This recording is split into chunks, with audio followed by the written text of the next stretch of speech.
चलिए सुनते हैं आज की कहानी घरौंदा।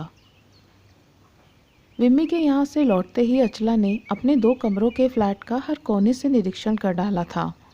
विम्मी का फ्लैट भी तो इतना ही बड़ा है, पर कितना खूबसूरत और करीने का लगता है। छोटी सी डाइनिंग टेबल, बेडरूम में सजा हुआ सनमाइका का डबल बेड, खिड़कियों पर झूलते भारी पर्दे कितने अच्छे लगते हैं ना। उसे भी अपने घर में कुछ तब्दीली तो करनी ही होगी। फर्नीचर के नाम पर घर में पड़ी मामूली कुर्सियाँ और खाने के लिए बरामदे में रखी तिपाही को देखते हुए उसने निश्चय कर ही डाला था, चाहे अशोक कुछ भी कहें, घर की आवश्यक वस्तुएं वह खुद ही खरीदेगी। लेकिन कैसे? यहीं पर आकर उसके सारे मंसूबे टूट जाते थे। तनख्वाह कट पिट कर मिली 1000 रुपये, उसमें से 400 रुपये फ्लैट का किराया, दूध, राशन, सब कुछ इतना नपा तुला कि 10-20 रुपये बचाना भी मुश्किल। क्या जोड़ें क्या छोड़ें?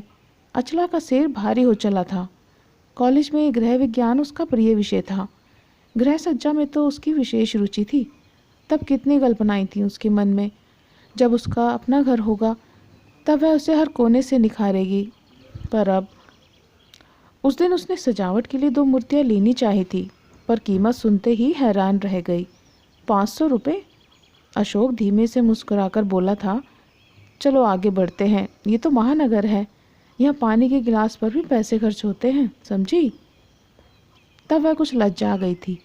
हंसी खुद पर भी आई थी। उसे याद है, शादी से पहले उसने यह सुनकर कि पति एक बड़ी फर्म में है, 1000 रुपये तनख्वाह है, बढ़िया फ्लैट है, सब कुछ मन को कितना गुदगुदा गया था। महानगर की वैभवशाली जिंदगी के स्वप्न आंखों में झिलमिला गए थे।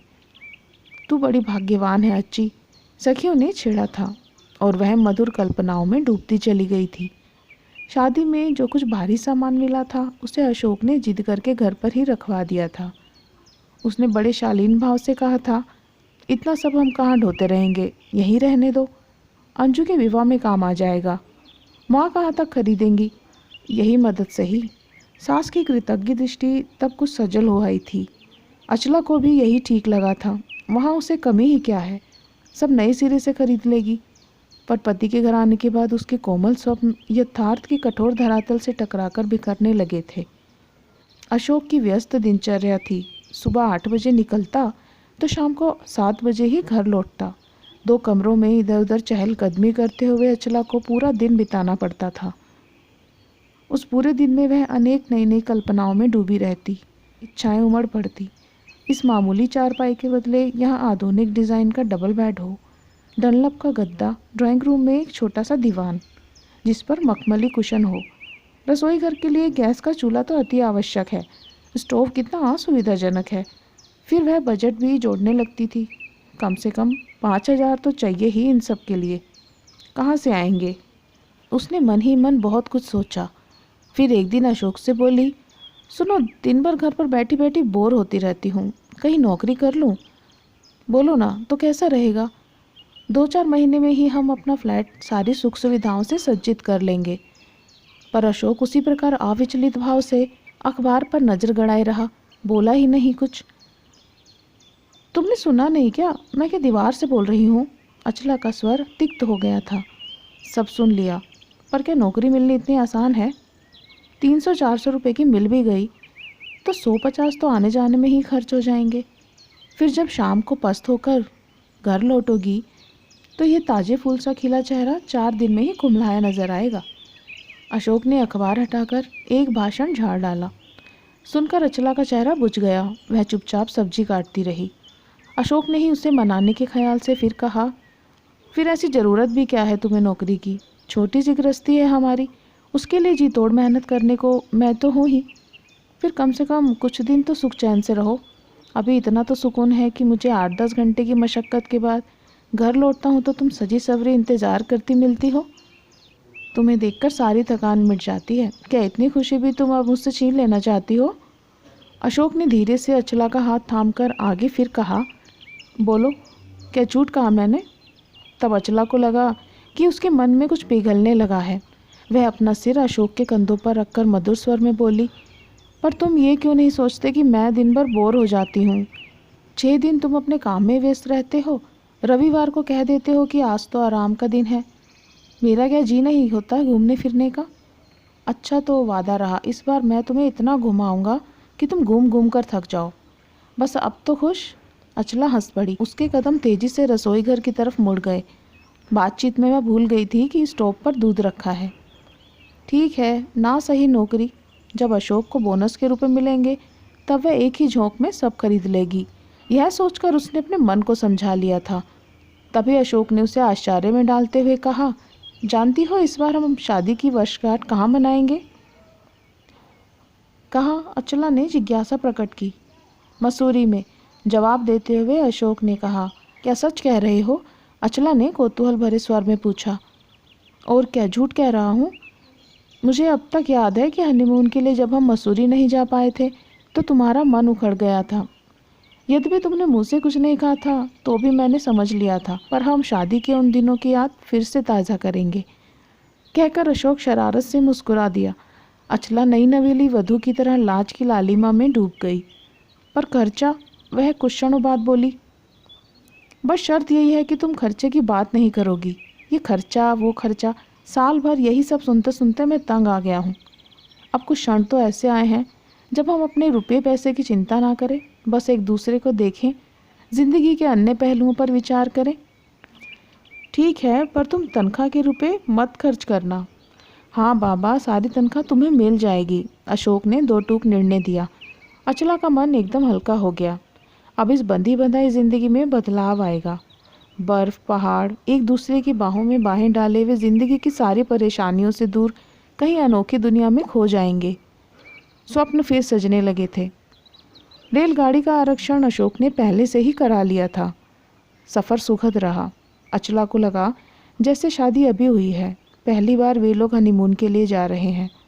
रास्ते के मनोरम दृश्य, ऊंचे पहाड़, झरने, सब कुछ कितना रोमांचक था। उन्होंने देहरादून से टैक्सी ले ली थी।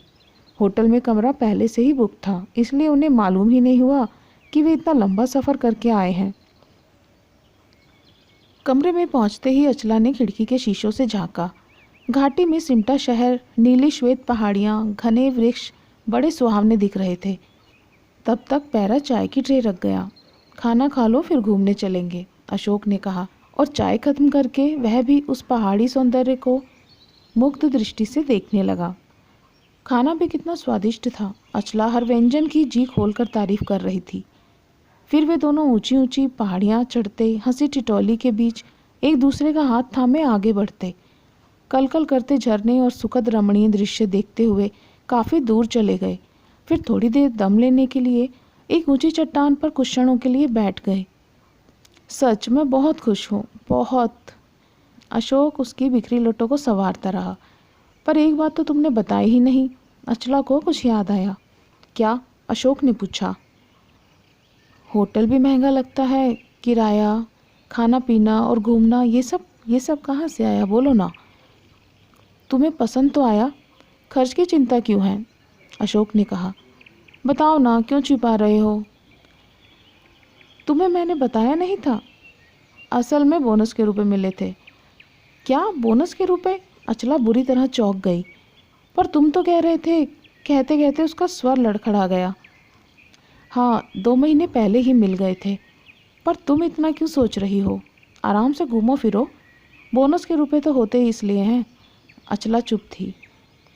उसके कदम तो अशोक के साथ चल रहे थे, पर मन कहीं दूर, बहुत दूर उड़ गया था। उसकी आंखों में घूम रहा था वही 2 कमरों का फ्लैट, उसमें पड़ी साधारण सी कुर्सियाँ, मामूली फर्नीचर। ओफ, कितना सोचा था उसने। बोनस के रुपए आएंगे तो वह घर की साज सज्जा का सब सामान खरीदेगी। 2-2.5 हज़ार में तो आसानी से पूरा घर सज्जित हो सकता था। पर अशोक ने सब यूं ही उड़ा डाला। उसे खींच आने लगी अशोक पर। अशोक ने कई बार टोका, क्या सोच रही हो? यह देखो बर्फ़ से ढकी पहाड़ियाँ, यही तो यहाँ की खासियत है, जानती हो, इसलिए मसूरी को पहाड़ी की रानी कहा जाता है। पर अचला कुछ सुन ही नहीं पा रही थी, वह विचारों में डूबी थी। अशोक ने उसके साथ ये धोखा क्यों किया? यदि वही कह देता कि बोनस के रुपए से घूमने जा रहे हैं तो वह मना कर देती। उसका मन उखड़ता जा रहा था। रात को भी वही खाना था, दिन में जिसकी उसने जी खोल कर तारीफ की थी, पर अब सब एकदम बेस्वाद लग रहा था। वह सोचने लगी, बेमतलब कितना खर्च कर दिया। 100 रुपये रोज़ कमरा, 40 रुपये में एक समय का खाना, इससे अच्छा तो वह घर पर ही बना लेती है। इसमें है क्या, ढंग के मसाले तक तो है नहीं। उसे अब हर चीज़ में नुक्स नज़र आने लगा था। देखो अब खर्च तो हो ही गया, क्यों इतना सोचती हो, रुपए और कमा लेंगे। अब जब घूमने निकले हैं तो पूरा आनंद लो, अशोक ने कहा। रात देर तक अशोक उसे मनाता रहा था, पर वह मुंह फेरे लेटी रही। मन उखड़ गया था उसका बस चलता तो उसी क्षण उड़कर वापस चली आती। गुदगुदे बिस्तर पर आसपास लेटे हुए भी वे एक दूसरे से कितनी दूर थे। क्षण भर में ही सारा माहौल बदल गया। सुबह भी अशोक ने उसे मनाने की कोशिश की और कहा कि चलो घूम आए, तुम्हारी तबीयत बहल जाएगी। कह दिया ना, मुझे अब यहाँ नहीं रहना, तुम जो भी रुपए वापस मिल सके ले लो और चलो, अचला ने कहा। क्या बेवकूफ़ों की तरह बातें कर रही हो, कमरा पहले से ही बुक हो गया है, किराया अग्रिम दिया जा चुका है, अशोक ने समझाया। अब बहुत किफ़ायत होगी भी तो खाने पीने की होगी, क्यों सारा मूड चौपट करने पर तुली हो। अशोक के सब्र का बांध टूटने लगा था, पर अचला चाहकर भी अब सहज नहीं हो पा रही थी। वे पहाड़ियाँ, बर्फ, झरने जिन्हें देखते ही वह उमंगों से भर उठी थी, अब सब निरर्थक लग रहे थे। क्यों हो गया ऐसा, शायद उसके सोचने समझने की दृष्टि ही बदल गई थी। ठीक है, तुम यही चाहती हो तो रात की बस से लौट चलेंगे। अब आइंदा कभी तुम्हें ये कहने की ज़रूरत नहीं है कि घूमने चलो, सारा मूड बिगाड़ कर रख दिया है। दिन भर में अशोक भी चिड़चिड़ा गया। अचला उसी तरह अनमनी सी सामान समेटती रही। अरे इतनी जल्दी चल दिए आप लोग, पास वाले कमरे के दंपत्ति विस्मित होकर बोले, पर बिना कोई जवाब दिए अपना हैंडबैग कंधे पर लटकाए अचला आगे बढ़ती चली गई। अटैची थामे अशोक उसके पीछे था। बस तैयार खड़ी मिली, अटैची सीट पर रख अशोक थम से बैठ गया। देहरादून पहुंचकर वे दूसरी बस में बैठ गए। अशोक को काफ़ी देर से ख्याल आया कि गुस्से में उसने शाम का खाना भी नहीं खाया था। उसने घड़ी देखी, 1 बज रहा था। नींद में आंखें जल रही थी, पर सोने की इच्छा नहीं थी। वह खिड़की पर बाहर रखकर सिर हथेलियों पर टिकाए या तो सो गया था या सोने का बहाना कर रहा था। आते समय कितना चाव था, पर अब पूरी रात क्षण भर के लिए भी वे सो नहीं पाए थे। दोनों ही सब कुछ भूलकर अपने अपने ख्यालों में गमगीन थे। इस तरह वे परस्पर कटे कटे से घर पहुँचे। सुबह अशोक का उतरा हुआ पीला चेहरा देखकर अचला सहम सी गई थी। शायद वह बहुत गुस्से में था। उसे अब अपने किए पर कुछ ग्लानि अनुभव हुई। उस समय तो गुस्से में उसकी सोचने समझने की शक्ति ही लुप्त हो गई थी, पर अब लग रहा था कि जो कुछ हुआ ठीक नहीं हुआ। कम से कम अशोक का ही ख्याल रखकर उसे सहज हो जाना चाहिए था। कितने उत्साह से उसने घूमने का प्रोग्राम बनाया था। कमरे में घुसते ही थकान ने शरीर को तोड़ डाला था। कुर्सी पर धम से गिरकर वह कुछ भूल गई थी। कुछ देर बाद ही ख्याल आया कि अशोक ने रात भर से बात नहीं की है, कहीं बिना कुछ खाए ऑफिस ना चला गया हो। फिर उठी ही थी, देखा अशोक चाय बना लाया है। उठो, चाय पियोगी तो थकान दूर हो जाएगी, कहते हुए अशोक ने धीरे से उसकी ठुड्डी उठाई। अपने प्रति अशोक के इस विनम्र प्यार को देखकर वह सब कुछ भूलकर उसके कंधे पर सिर रखकर सिसक पड़ी। मुझे माफ़ कर दो, पता नहीं क्या हो जाता है। अरे ये क्या, गलती तो मेरी ही थी। यदि मुझे पता होता कि तुम्हें घर की चीज़ों का इतना अधिक शौक है तो घूमने का प्रोग्राम ही नहीं बनाते। अब ध्यान रखूँगा। अशोक का स्नेह भरा स्वर उसे नहलाता चला गया। अपने 2 कमरों का घर आज उसे सारे सुख साधनों से भरा पूरा प्रतीत हो रहा था। वह सोचने लगी, सब कुछ तो है उसके पास, इतना अधिक प्यार करने वाला, उसके सारे गुनाहों को भुलाकर इतने स्नेह से मनाने वाला विशाल हृदय का पति पाकर भी वह अब तक बेकार दुखी होती जा रही है। नहीं, अब कुछ नहीं चाहिए मुझे, कुछ भी नहीं। उसके होंठ बुदबुदा रहे थे। फिर अशोक के कंधे पर सिर रखे वह सुखद अनुभूति में खो गई।